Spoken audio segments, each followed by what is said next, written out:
Not far away, let's talk story. It's where my mama was born, it's where I come from, it's where my daddy fell in love not long ago. Aloha everyone, this is Larry Camp, and welcome to the Nobody Knows Your Story podcast, which just happens to come with a side of Hawaiiana. Nobody Knows Your Story is a podcast which I believe will impact each listener in a positive way. As you listen to the experiences that have transformed, shaped, and guided each guest, perhaps you'll better understand your own personal journey. Some will surprise, some will make you question, and some will inspire, but all will leave you in a better place for listening in. As for the Hawaiiana, well, that's just a big part of my life story. So I invite you to check in from time to time, or better still, add Nobody Knows Your Story to your list of favorite podcasts. You'll enjoy hearing the life experiences of people just like you.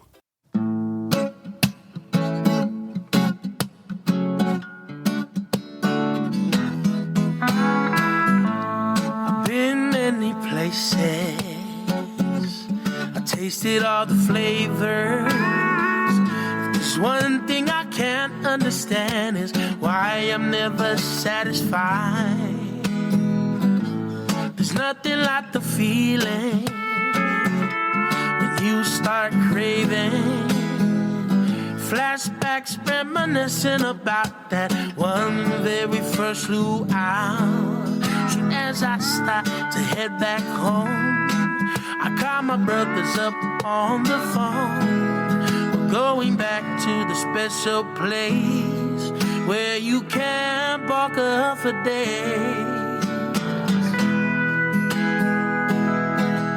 I like my fishing, boy. I'm a big boy. Lomi, salmon, pipi, gala, extra large, lily koi. Squid and chicken luau, don't forget the lau lau. Beef and tripe stew, just to name a few. Oh yeah, oh yeah.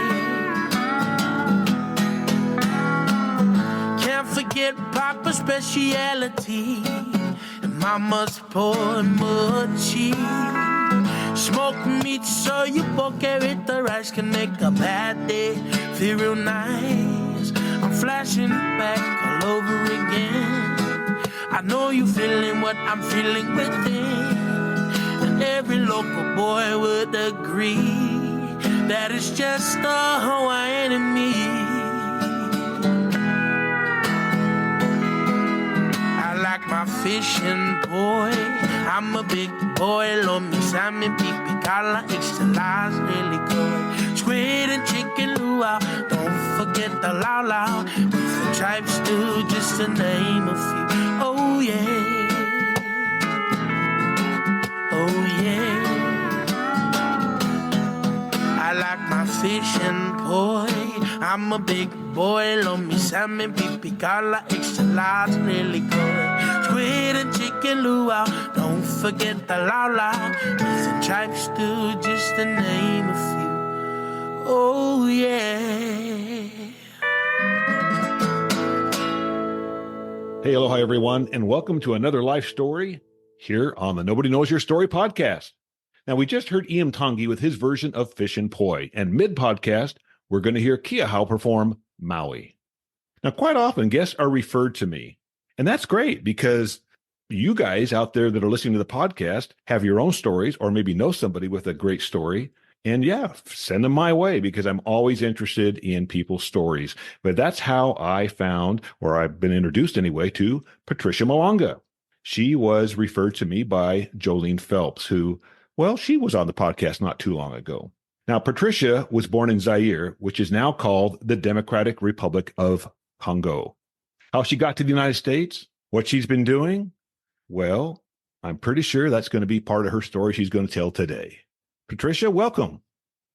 Larry, thank you for having me. I'm so delighted to be here. I wanted to thank you and the missus for getting James and Jolene Phelps to come to Utah.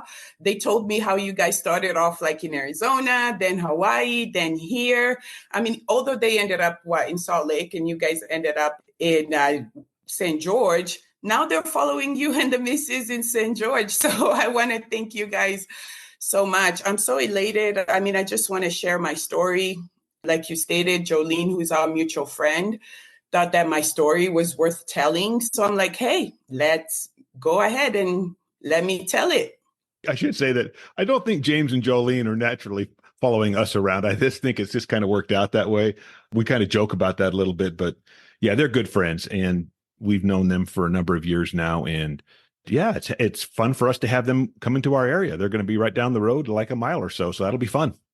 Yeah. So if I can share, Larry, I know that you told me you and your wife are agnostic and you have a daughter who converted to, I don't know, non-denominational Christian. Mm-hmm. So my story kind of has to do with being a Mormon and getting into becoming a Christian, right? So as we were preparing for this conversation, I was laying in my bed and just reflecting.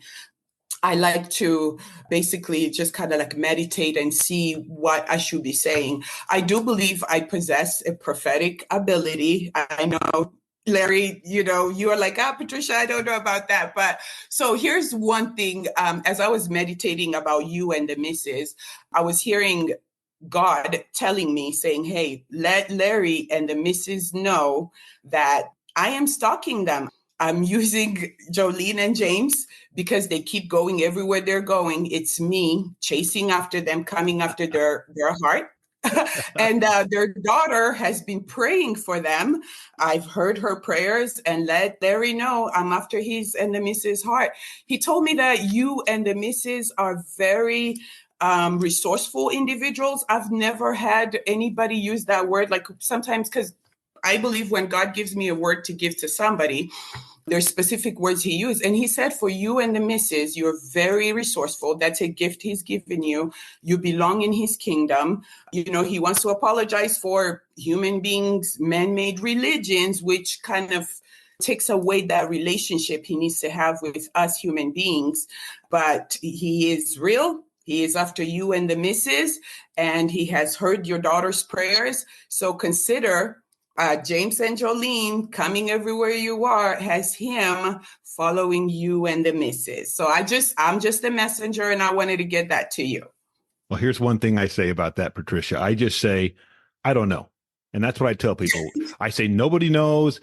I know different people say this and that, and I respect everybody's beliefs. Yes. And so, yeah, no, I appreciate that. I appreciate your remarks there. And I'm just excited to hear your story and how this all came about, because the way you feel today, what you just said, that wasn't how you were earlier in your life, right? Yeah. So not at all. I'm excited to hear your story. Yeah. So like I stated, I was born in Zaire, now the Democratic Republic of Congo, the capital city, Kinshasa. I mean, you remember watching maybe the Hotel Rwanda movie, right? Right.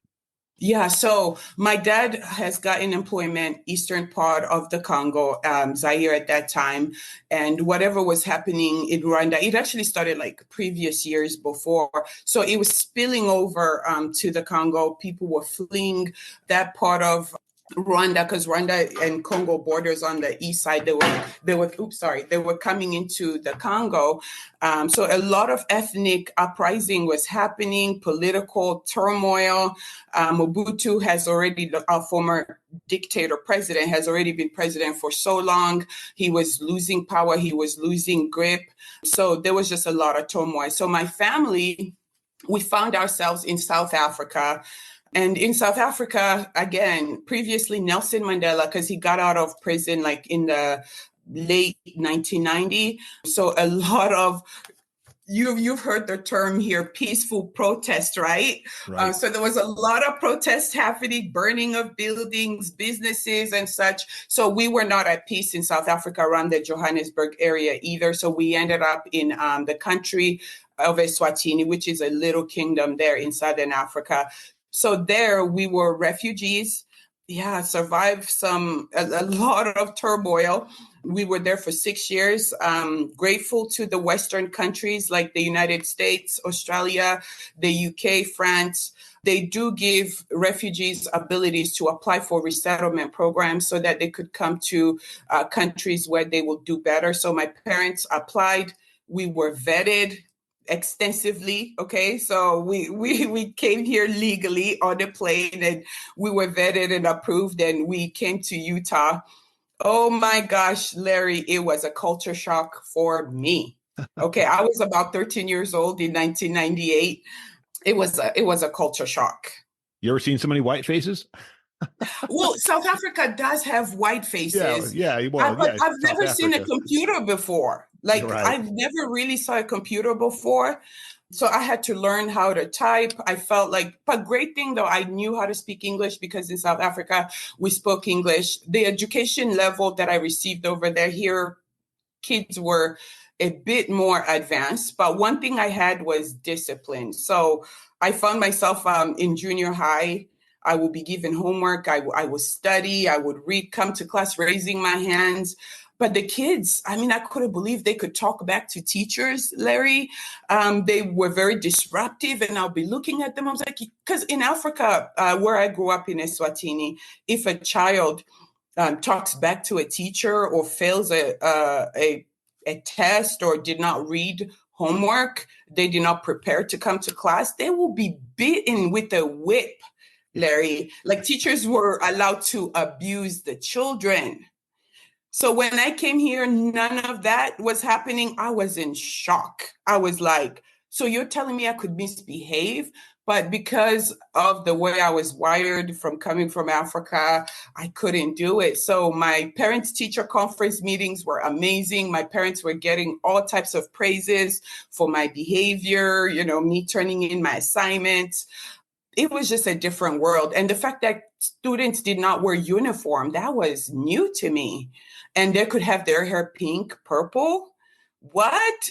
We couldn't even have long hair. I had to cut my hair to an afro in Africa. So it was a different world. I should say this. My parents were school teachers, and my dad and my mom both taught until they were like 80 years old. So as they talked about the differences over the years, because in the 50 years that my mom taught, she started in the 1950s as a teacher. She said that what you were saying, so the discipline, the children doing their homework assignments, showing respect for the teachers, that's the way it was in the 50s and the 60s, even into the 70s. But then gradually that has changed. And they didn't even have the support of the parents anymore many times. Yeah. And so they saw a real change over that time period. So yeah, I'm sure it was shocking for you. And you even mentioned that you saw kids like making out in the hallways and stuff like that. And again, things that you would never see in Africa. I went to an intermediate school, so it wasn't even like a junior high. Okay. We're talking about 7th to 8th graders. Mm-hmm. And I would be in the hallway and they're making out. I would go home in shock, telling my parents, I'm like, kids are making out in the hallway, Mom. Like, what type of world is this? But of course, you end up adapting, Larry. I'm not saying I went to the extremes of making out with kids in the hallway, but I adapted to my American life. But when we were settling here in Utah, we had 2 returned missionary brothers that were helping us settle. And my parents have always been Christians coming from Africa. So they asked the 2 brothers, hey, we are looking for a church. Do you know any church? And the 2 brothers were like, yeah, we are part of the Church of Jesus Christ of Latter-day Saints. We would love to take you to church. And my parents, we've never been around Mormons before. We've never heard of the religion. So my parents were like, yeah, they said Jesus, so let's go check it out. So my family went to check it out. Oh my gosh, Larry, we've never been so welcomed. We've never been showered with so much love. Coming to America for me, again, this is my own experience. This is, a person who came from almost the bushes of Africa to, I don't know, the roads paved in gold as America is perceived in the outside world. It literally was heaven on earth. Probably even my first time in my life receiving a Christmas present from Santa, you know. And by the way, in South Africa, we called Santa at the time when I was there, Father Christmas. So it wasn't like, you know, so for me, it was definitely coming to, I died, I went to heaven. And I know, Larry, like for most Americans, they're like, "Oh, is really America like that?" You will be shocked how if America truly left all its gates open, I think the entire world would just flood in, because America is considered one of the greatest nations as far as like quality of life. And if people haven't traveled very much, once they do, if they travel outside of America and they see the rest of the world, there's some nice places in the world, but Oh, of man, course, I'm yeah. telling you, there are a lot of people Yes. who are living in really difficult situations, and you can see why they would want to come to America. Sometimes their governments are corrupt. Yeah. The police are corrupt. There's nobody Yes. to protect them. They don't have a way to earn enough money to really provide for their family. So Yeah. when they see the TV shows and they see America, yeah, Yes. of course they want to come. It No, makes it's total the sense. TV shows. Yeah, because I grew up watching Fresh Prince of Bel-Air, the Will Smith, and I was just so smitten. I was like, wow, if that's America, I really want to go. Everything you said is extremely correct, because I do remember in Eswatini, even if there's like domestic violence where a man is maybe abusing his wife and you call the police, they'll be like, oh, that's family business. It's none of our business. They will not interfere. You see? So Yeah. me coming here, even knowing like children have rights, what? I can call the cops on my parents. I don't know if that's a good thing, but just knowing that I had rights, it was amazing. So yeah, we enjoyed our lives here. We got right into the Mormon church. Our bishop at the time was amazing. I mean, like I said, we died and went to heaven. So I was in high school here. I played high school basketball. I ended up attending the University of Utah, just kind of like we are programmed with the church to marry a return missionary. That's what I did. When I first met my ex-husband, I was so elated. I was like, oh my gosh, I'm totally going to heaven. I'm marrying a return missionary, although I didn't want to go on one. And I thought I was fulfilling that, you know, some part of my faith at the time. And then, yeah, things kind of went downwards after that. Because I heard your conversation with Jolene last time, right? How you stated that some people, when they leave the church, because we are programmed in the Mormon church to believe it's the only true church, that the Christian creed is an abomination based on what supposed, like you stated earlier, God told Joseph Smith, because, you know, you're like, do we even hear God? And yeah, so a lot of people just end up leaving altogether because there's nothing true then if Mormonism isn't true. So my ex-husband left the church, pretty much became opposite. Like, I think Satan's son, I mean, I'm sorry to say that, he just started living way opposite than the values and morals that was taught to him by his parents. So our marriage crumbled. I suffered with 2 kids. Me being African American now, I graduated from the University of Utah with a sociology degree. And in one of my classes, it was stating that 74% or higher of African American women are single mothers. So I was in a lot of fear. I was like, oh my gosh, here I am. Another statistics. I'm going to raise 2 kids by myself. How would I afford it? I mean, stop me if you feel like I'm mumbling too much. No, your story is just amazing, because when you were talking about joining the church and how you felt like you were in heaven, and, you know, there's one thing that many organized religions do, but I think in particular, the Mormon faith, is they really have a great sense of community, and they do. You know, people helping each other, and, you know, bringing casseroles when you're sick or you've had a baby or things like that. They do it very, very well. And so when you leave that, all of a sudden it's like, wow, you know, you've lost this whole community. And you talked about how your husband, when he decided to leave the Mormon faith, he kind of did a 180 and went, you know, and did everything wild and lost, what he was Yeah. taught by his parents. And that Yeah. happens sometimes. It really Yeah. does. I mean, because people for the first time, they're like, okay, well, if that's not true, is anything true? I mean, I might as well just do whatever I want to do. And sometimes that freedom, or maybe that ability to Yeah. do things without feeling The any freedom. guilt. Yes. Yeah, they go overboard and go the other way, at least for a time. Hopefully they return back, but that happens. I've heard it happen. I've seen it happen myself with other people. So Yeah, especially if it return missionaries, it will be very surprising. So part of my story too, I think I put it on the questionnaire there.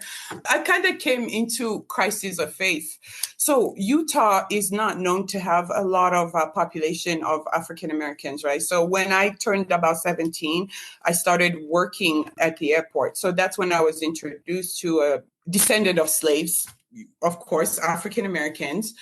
And I remember my supervisor, her name was Aquila McDonald.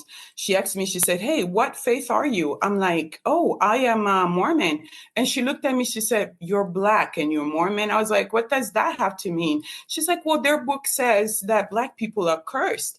I was like, "No, it doesn't." I mean, you would think, as the missionaries came and taught us about the church, I would read the Book of Mormon to at least know what was in. Hey, I just followed my parents. I got baptized. I think my dad was like, "You better get baptized or else."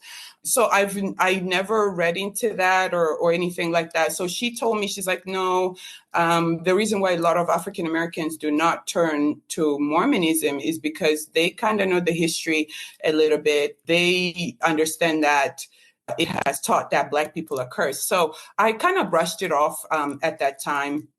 And then I ran into another young man. We were about the same age at the airport. Again, he was working there, an African-American young man. He asked me, say, "Hey, what religion are you?" I was so proud. I was like, "I'm Mormon." And he's like, "What? No, the church teaches that Black people are cursed. Why would you be Mormon?" I was like, "Nobody has ever told me that in the church. They're so welcoming. And why would people start saying such things?" So I remember as TSA was taking over the airport, this is just like a little bit after 9/11, TSA was taking over all forms of, entry to the airport. There were the check, security, and so forth. There was a return missionary there that I made friends with. His name was Michael. He just came back from Mexico, married a Mexican lady that he met on his mission. I was like, well, he seems like an authority. Let me at least go ask him what the church says about Black people. So I went to Michael and said, "Hey, Michael, I am meeting these African Americans, me being from Africa. They're telling me that the church says Black people are cursed. What would you say about that? Does it really?" And Michael was like, "Oh, yeah, it does. But just know you're forgiven now. So just know you're forgiven now. It does not say you're cursed anymore."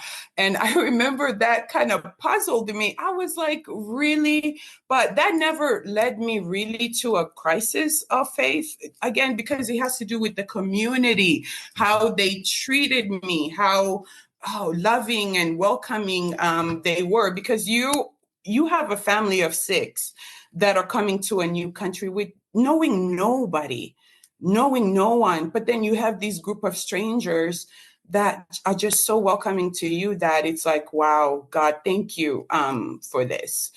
So I just want to make sure that people understand in my story, it's not like I got offended with the church or anything. No, it's just that, hey, my life went a different direction because of different experiences. So I don't know if that made sense, Larry. it makes total sense. I think that a lot of times in life, we go down a certain path until we either through investigation or through education, you learn things. And then you can either Yeah. choose, like you say, some people may choose like, yeah, no, the community's great. I love it. I love the way I feel. And then, you know what? I'm just not going to worry about the historical Yeah. information, or I'm not going to worry about the fact that, up until 1978, Blacks were treated differently in the church, or whatever it might be. You go where you're comfortable. And if people are comfortable, then they stay. And I just have to be okay with that. I just have to say, you know what? Okay, to each their own. But, Yeah. I Now that certainly you am not mention that. judgmental of anybody because, I mean, we all have different paths and you just got to go Yeah, with we what do. you feel, We so. do. Yeah, no, now that you've mentioned that, so my father-in-law, my ex-father-in-law is African American and his wife is white. They met at Weber State when he was playing football. According to her story, he was pretty much the first Black man she's ever met. This is like late 70s. So when they got married, the church will not baptize or bless her children. This is early 70s, telling her that she cursed her bloodline. This is words from her that she told me. But when I got with my ex-husband, my father-in-law was actually the one, he's African-American from Oklahoma to Washington State to Arizona. He's the one actually who was like, well, you know, the church was being persecuted at a time. So because of the slavery issue and stuff like that, they had to shun African Americans. They had to wait for the waters to cool down. And then once he was becoming popular, the integration of African American and, you know, the white population, the church allowed the Blacks to be full members. So he explained it to me, and because right after it was made legal in 78 for Blacks to be members, that's when he also got baptized and so forth. So he actually did some explaining to do with me. So moving forward with my story, my marriage was falling apart due to infidelity, due to my partner not wanting to live the life that our parents directed us. I fell into a deep depression, and I started just praying to God. I kind of stopped going to church at the time because I was very low. I started just praying, and to my surprise, God answered me.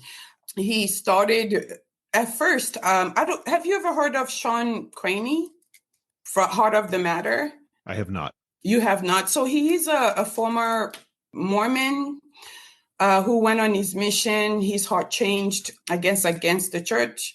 And now he has a podcast or even a YouTube channel that he compares the biblical Christianity to Mormonism, basically. I just started binging on his information. Mind you, in Africa, I was raised Christian, and then by 13, I converted to Mormonism. So as he was comparing Mormonism and Christianity, it started ringing a bell to me. And I felt like it was being spiritually led by the Lord for me, because I'm crying out to the Lord. I'm like, hey, I need you to help me. I need you to direct me, provide me guidance. Like, I know I cannot live life in my own understanding. Like, I know there's a higher power. I know I need your help. So I started watching Heart of the Matter by Sean McCraney. I mean, he was just so convincing that Mormonism was not from God. It's definitely man-made out of Joseph Smith's own imagination, twisting the scripture. As I was looking further into it on my own, I just started digging into the dispensationalism period. I don't know if you remember that. I don't know if you've researched that part of history around the 1820s. Started off with like Derby back in England. And then it made its way here in the Americas. It was definitely a period of a lot of sects of Christianity questioning the Catholic faith. The Catholic faith was definitely losing its grip. So I think Joseph Smith at that time just rode the wave, and he came up with his own conclusion about, I don't know, the conversation of that time. Because that's also around the time like Seventh-day Adventists came about, Jehovah Witness and Mormonism. And that's when like each one of the founders was translating the Bible into their own understanding. But in the process, saying that the Bible has been corrupted and that they had a better translation compared to the history of the Bible. So that's what I ended up finding out. And it was just like, oh my goodness, what do we have here? I don't know. You could stop me anytime, Larry. I was just thinking, you're a good example of just what we were just talking about. So here's you and your husband both have made a discovery that you no longer believe Mormonism, but yet Exactly. Yet he went down one path. Yes. And you took a completely different path where you stayed very, very religious. You got even more into prayer. Larry, I think as a mother, we just celebrated Mother's Day yesterday. I think as a woman, you are so tied to your children. You want nothing but a better life for them. I'm not saying that fathers don't have that. There's some fathers that are very much responsible, but for me, I was thinking about the future of my children, and I knew the better way was to raise them with good morals and values. To just have them believe in a higher power, because life is hard. It's extremely hard. I've blocked out a lot of what happened to us when we were in Africa. I was afraid maybe today you were going to ask me like specific questions. So I was like, Larry, I really don't remember. I blocked them out. Yeah. Because I don't know if right now. I thought maybe you would have some more about your early years in Africa, but on the other hand, it's your story. So, I mean, I don't really have an expectation. Well, I just want you to feel comfortable telling the story you want to tell. Yeah. But Larry, it's no different than what you're seeing right now in the news. Congo is still in turmoil.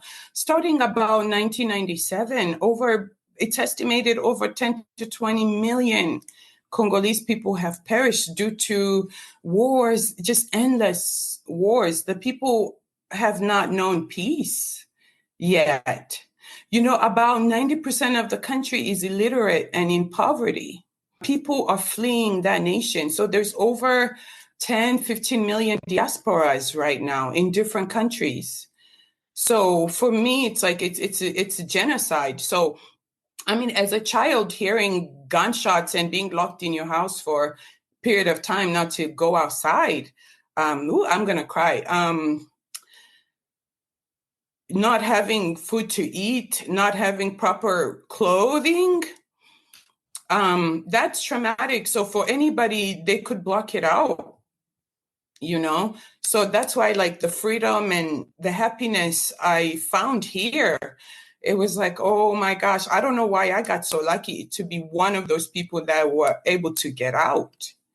Yeah, and you spent 6 years in a refugee camp before you did get out. I did. Yeah, 6 years. Yes. So that was very traumatic. Limited resources. Many other African countries, they're not so very welcoming of other Africans. I don't know if you knew that. I don't know if you've looked into South Africa and seen the xenophobia. That was South Africans killing people, because South Africa is considered a second world country, pretty much. So a lot of Africans, if they can't get into a Western nation, they might migrate down to South Africa to find work, to look for a better life. But Black South Africans, because they have to compete with other Africans for employment and so forth, they start killing other Africans that are not part of their tribe, or they came from a different country. I don't know if you knew that. Well, I know all about Soweto and some of the things that have gone on. Oh, is that from Sarafina? Is that from Sarafina? Is that from Sarafina, that Whoopi Goldberg movie? No, I'm into history. I'm into learning things. And so I have just watched a number of programs over the years about Africa, certainly about South Africa. Certainly there was a lot of stuff in the news when Mandela, was released out of prison and the things. You remember that? Oh, yeah, sure. Yeah. Look at you, a learned man. And here's the Lord telling me you're a very resourceful person. Wow. So, I mean, Jolene didn't tell me much about you, just that she just had really high praises for you. And just talking to you, seeing how open-minded you are, how inviting and welcoming you are, I'm impressed. She really had great things to say about you and the missus. So thank you for just being a light in the world, Larry, because it's some dark times. Yeah, well, it's very nice of you to say those things. I think as we get older, and I'm considerably older than you are, and I can just say that as we get older, I think sometimes you can go two paths. You can get grumpy and, hey, get off my lawn. Or you can just try to be understanding that people have traveled different paths than you have, and to not judge them, but just to try to maybe understand them a little better and see, okay, now I understand why they feel the way they do. I have differences of opinion within my own family when it comes to politics or religion or whatever. And yet I still love my family, right? I think that's where we've gone. Yes. I think that's where we sometimes, and if I can make just a big kind of generalized statement, I think that's where we've had some of the problems in recent years in our own country is that Yes. in the past, we gave space for people to have a different opinion. But now, Yes. if somebody has a different opinion, now they're a bad person. And it's like, where did that come from? Oh my goodness. You know? Yeah, now they're a bad person. Exactly. The world is becoming very, very bizarre. You said even in your family you had difference in opinion. Sure. If I could share, Larry, so as I will call myself as I became a born again Christian, that's the word. When Trump was becoming president, just kind of like every evangelical Christian, hey, we felt like he would be the man to do the job as the president of the United States. But, a lot of people, even the media, swayed people to believe that he wasn't the man.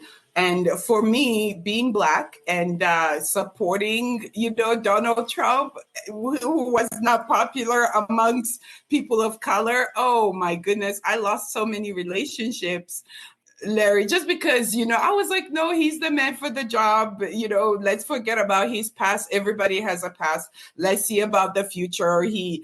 I lost a lot of relationships because I do believe we gotta vote our values and our morals. I mean, I'm African, so Africans originally are conservatives.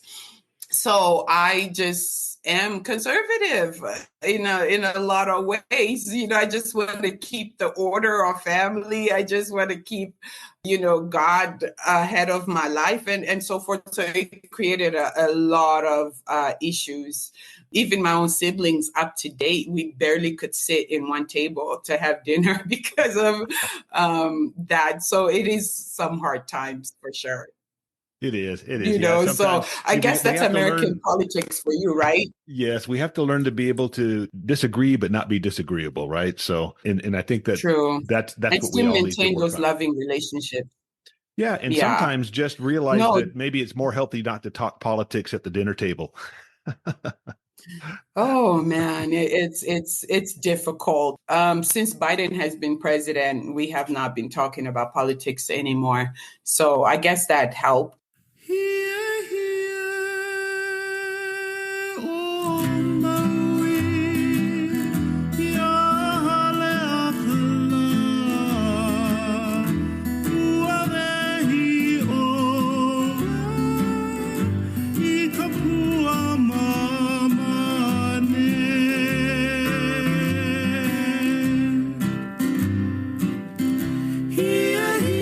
Oh, Maui.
my story, Larry. Yeah, I researched myself out of Mormonism. I became a born again Christian. Then I started going to just Christian churches. You know, I've received peace. Now it's kind of like I have more of a relationship with God instead of having religion. I don't believe you have to go to church, like a natural building, in order for you to know the Creator. You know, you could just be at your own home and study your Bible and do your own worship, and that would be fine. But the Bible does tell us to congregate with other Christians and to be in their presence, just because we are the body of Christ. So that was like my way of getting out of Mormonism. In 2021, I was at a Christian worship service. We were bringing in the new year. I ran into the Gimires. I don't know if you know them. They're also friends with James and Jolene. Do you know them? I do not. Amy and Silas. Nope. Yeah, so But if they they're came friends from, with them, I know they're good people. they're great people, trust Yep. me. So they started a home church during the pandemic. So instead of like us going to a church, that's how I met James and Jolene. I met them at the Gimires house. They came from Arizona. I think Jolene mentioned her in her story. Remember when she talked about they were hiking with James and she met a lady who had a baby who was talking to her about the Lord. So that's Amy.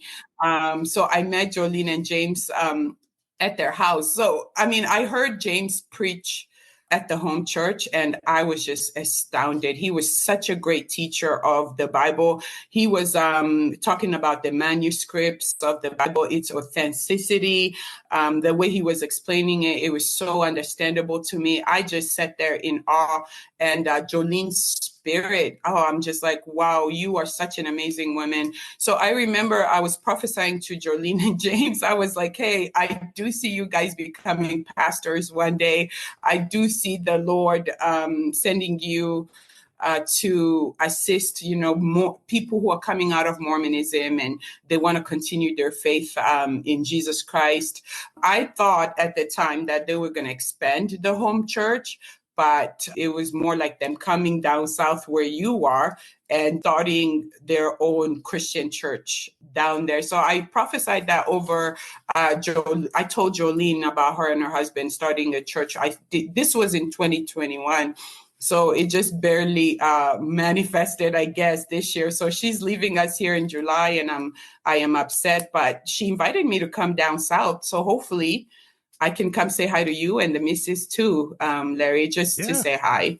That'd be great. Absolutely. Hey, I did want to ask you about, you said 74% of Black women are raising children on their own.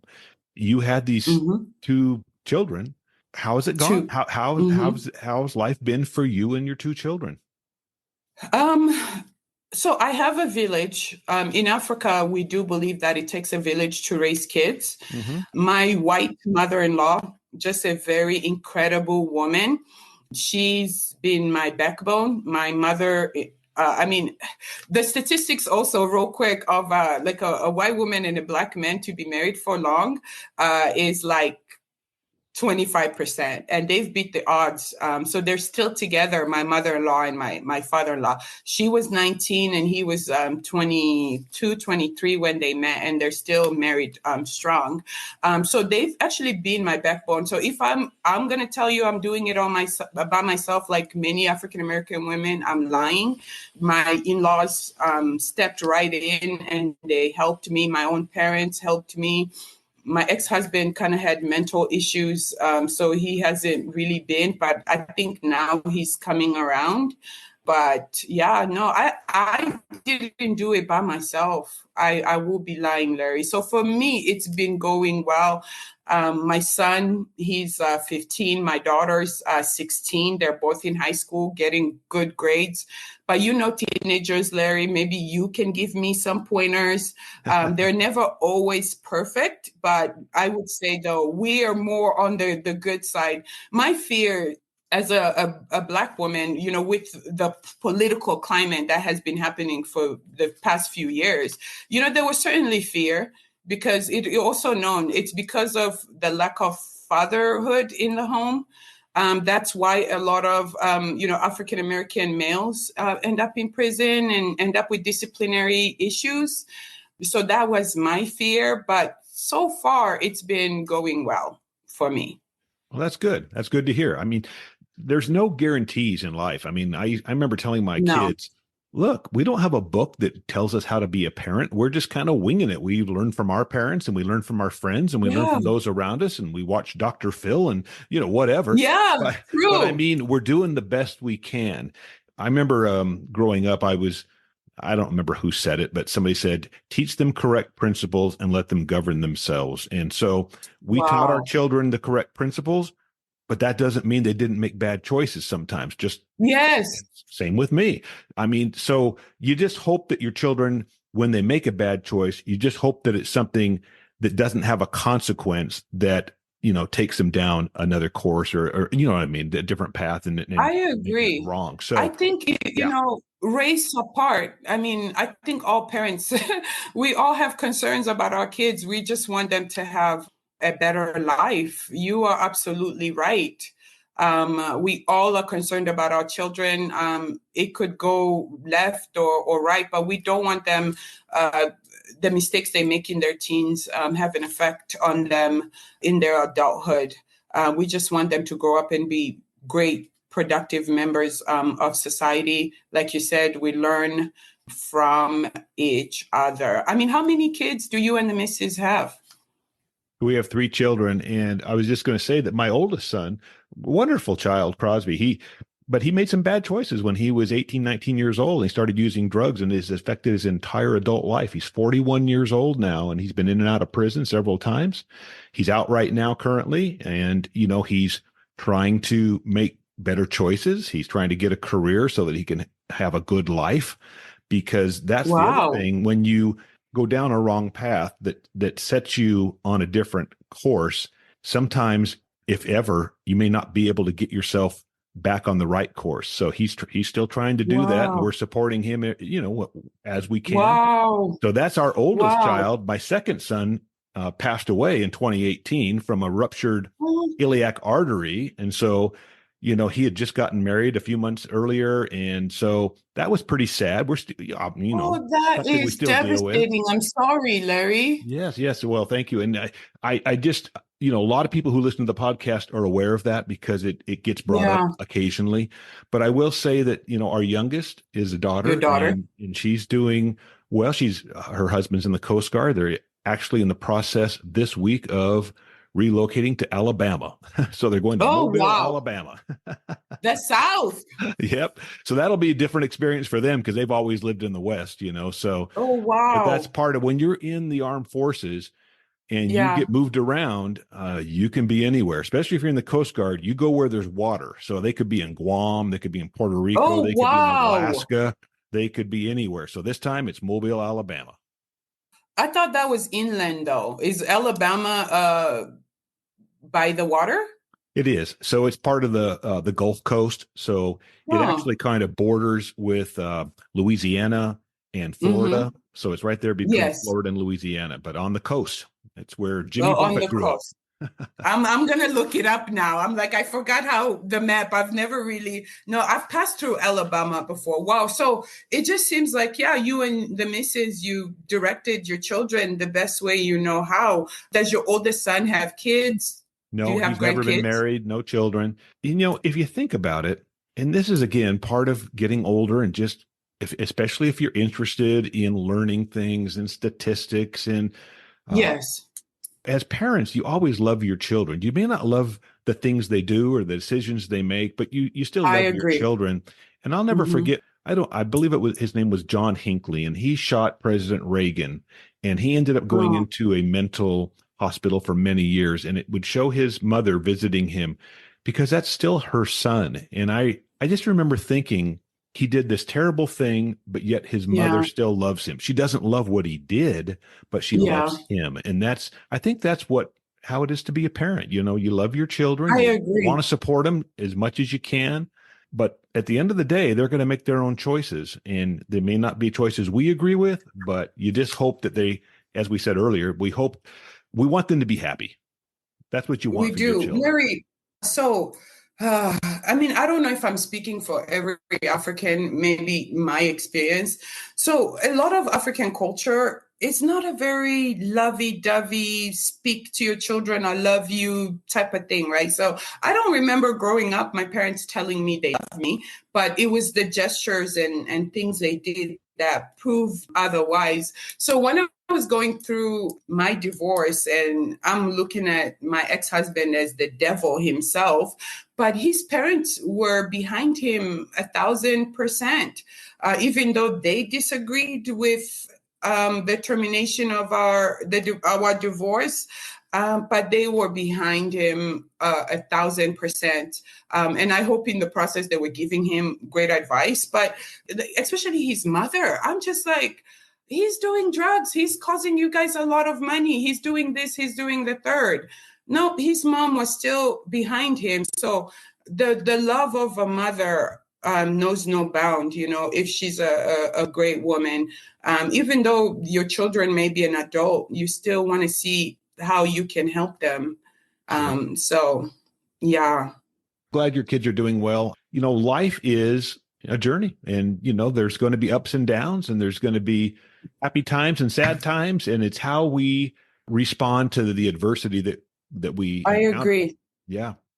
Yeah, because a lot of refugees, some of the, especially the boys, when they come to America, you know, being taken out of like war-torn countries where they've never seen peace, and they come here, many of them don't assimilate. You find some that their mental health has been beyond repair. They come here, they start causing issues, and some of them have gotten deported.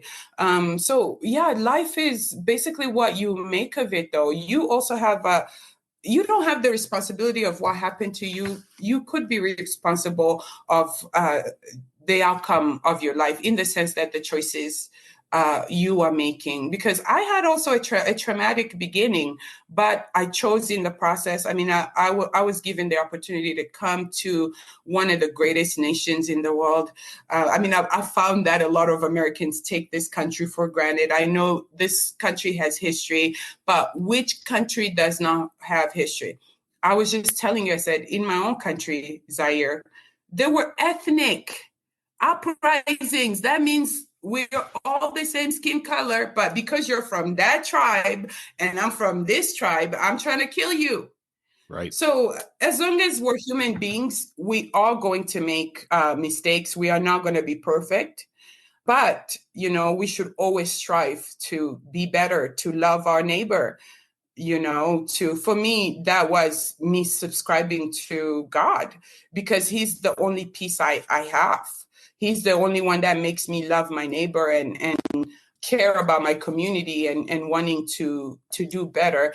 So living in America, the way it has also changed our lives, even being part of the church. I mean, we've had people that gave so much to us and showered us love. We started introducing that back to the Congo. My dad passed away 4 years ago from cancer, unexpectedly. Like, he was diagnosed within 9 months, he died, but he left a legacy. So he was one of the first African to have a dealership in Salt Lake in Utah.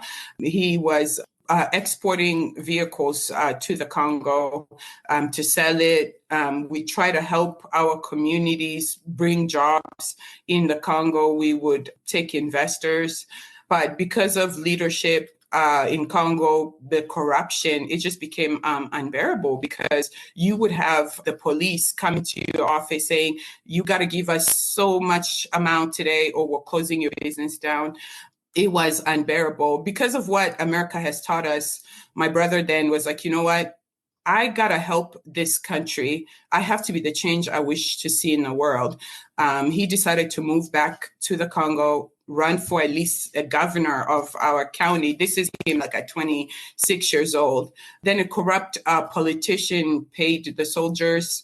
They got him kidnapped. tortured. They almost killed him. He returned back to America, healed, and now he's back in Congo fighting for our people. So it's kind of like, yeah, we want to do better. We got to be the change we wish to see in the world. So that's why I said, God showed me you're resourceful. I think even just your podcast alone, sharing people's story, you're touching someone's life. You are influencing a better atmosphere. And for us, we feel like because our lives were saved, having the opportunity to come here, it also gave us the ability to reach back in our country to be the change that we want to see. My dad started an orphanage in Congo where we had children get adopted here in the U.S. Because Congo has one of the youngest population in the world. Kids are literally just dying in the streets. Life expectancy, last time I looked, for women was like 50 something. For men was like late 40s. Child mortality rate is like number 1 in the world. Kids not making it past 1 year, 5 years old. So just a miserable place to live. But, you just got to touch one life at a time. It's a great thing that your brother's trying to do there. And, he's putting his life in danger to make those changes and try and bring those changes about, because there's a lot of people that don't want that change. They're making money. And, unfortunately, yes, money can be very corrupting of people. Absolutely. You hit it right in the nail, because a lot of people, living in America, for me, I don't want to be a victim anymore. It's like I say, sometimes you have to grow up enough and just take charge, take those lemons and make lemonade, right? Right. Because, history has a lot to do with the present, but we are in the present. We are also responsible to see a better outcome. But yeah, there are players in the world that do not want countries like the Congo to develop, even people in Congo themselves, our leadership, because they are getting money from companies that is taking care of their children while 90% of the country is starving. And because their family is doing better, they don't care about anybody else. This is coming from a Congolese, personal experience, and people just keep pointing fingers at white people. I'm like, well, when my brother ran for governor, it wasn't a white person trying to kill him. It was another Congolese person trying to kill him. Our experience has been that white people have been good to us. So I'm not sure. It's time maybe we take responsibility of our future ourselves, especially for Africa. My family has been trying, but the people that are stopping us are other Africans, Larry.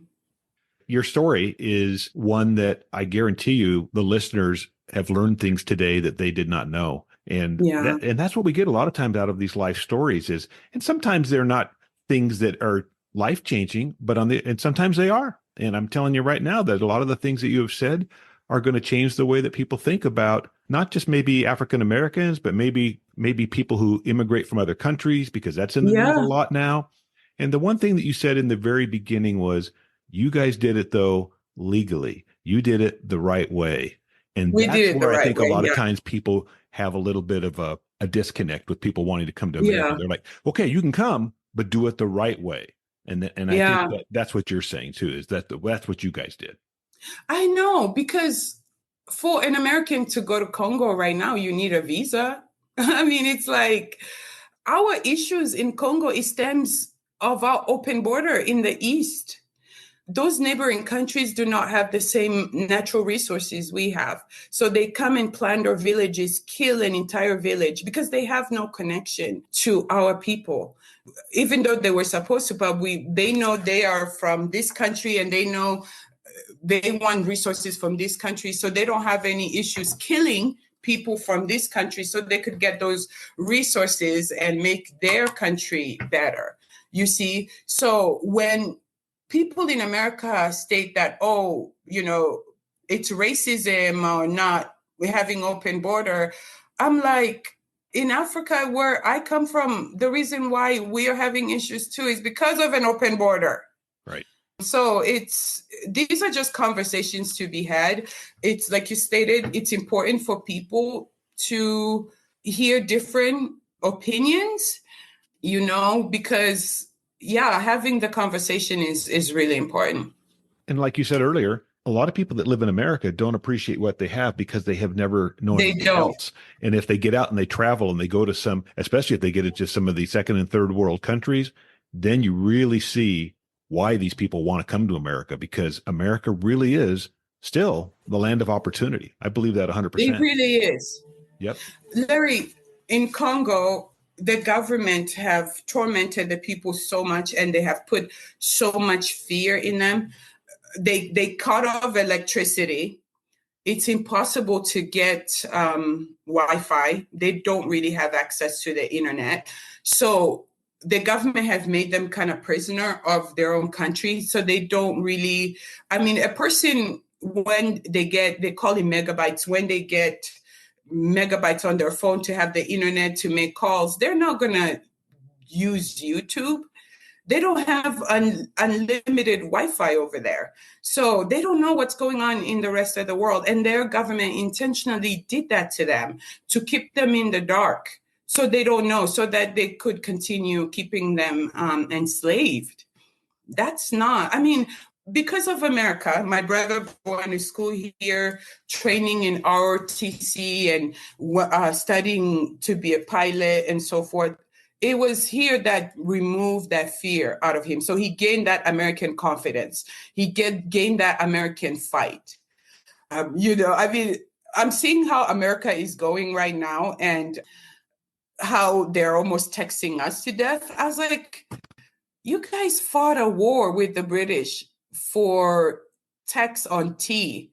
And now, Americans have become soft. I'm sorry to say that.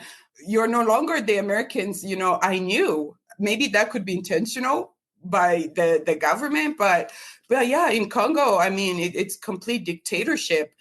The president and his family, they're living their best lives. They have all their kids studying abroad. They have everything they need while the people suffer. So, yeah. Let me just say, as we wrap up here today, is there any final words that you have, a message that you want to get across to the listeners? Yeah, your outlook in life is really important. You could choose to be a victim, or you could take charge of your story and be a victor and use your story as a fuel. I literally came from nothing. My parents, when we moved into Utah, we just had suitcases. We literally had nothing. My parents could barely speak the language. And now my dad passed away, left my mom. Our house in West Jordan could be praised up to $1 million. My dad was one of the first African Americans in Utah to have a car dealership. Now, I have an older brother who is back in Africa, looking to position himself to become the future president of Congo. We've created nonprofit organizations. We've helped a lot of children who were thrown away in the streets. We collected them and gotten many of them adopted to families here, like millionaire families here. The children are doing well, and look at also some immigrants as human beings. America is the land of opportunity. I just don't want Americans to continue taking their country for granted. The government is not perfect. Now that I've been looking into politics more, I'm like, American people are exceptional people. But whatever is being done on the outside, that's the government. But hey, let's all work together and be the change we wish to see in the world. That's my message. And then, with God, everything is possible. Put your faith in God. I know, Larry, God's working on you and the misses, but hey, he still exists. Well, thank you so much for sharing your story, Patricia. I'm telling you, you guys really are a great example of what can be done if you have a good work ethic and you have a desire to better your station in life. Your folks did it. Your dad, like you say, first auto dealership in Utah. But yeah, you guys have just are a great example of what can be done if you really set your mind to it and you work hard and you work at it. So thanks for sharing your story. I agree. Thank you for giving me the opportunity, Larry. Thank you so much. Give my greetings to your wife. I mean, I could hear your guys' spirit. You guys are amazing people. Thank you for what you're doing. You're changing the world. You really are. Thank you. Well, thank you. And I look forward to meeting you when you come down here sometime, because it sounds like you're going to be at least coming down to visit, if nothing else. I will come down to visit. Yes. All right. Thanks, Patricia. Check back in 2 weeks. We'll have another interesting guest here on Nobody Knows Your Story.